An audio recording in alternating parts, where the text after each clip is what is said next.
This is the alcohol lift ink pad, and it does some really cool things. It lifts alcohol ink off of non-porous surfaces.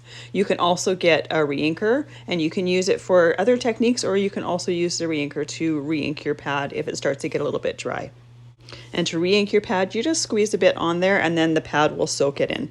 The drier the pad, the faster it'll soak in. If it doesn't soak in very much, it probably doesn't need to be re-inked. Once I lift the alcohol ink, I'll be stamping it onto some glossy cardstock. I find glossy cardstock just shows the colors of the alcohol ink a lot better. So I have a pre-done alcohol ink background on some Yupo. It must be on non-porous surfaces in order for it to lift.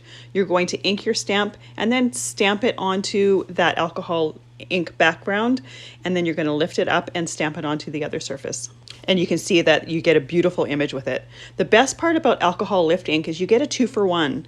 So when I go back to that original alcohol ink background, I'm taking a clean paper towel and I'm going to blot that image 3 or 4 times until I don't get a whole lot of ink coming up.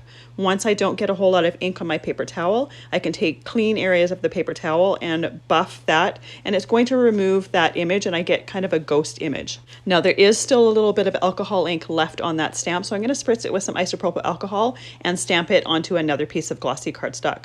You'll see with this one, the image you get is a little bit more kind of watercolored. It's a little bit more blended, not nearly as crisp as the first image, but it's a great way to get multiple images from the same stamp. And from there, you can take your images and create cards with them.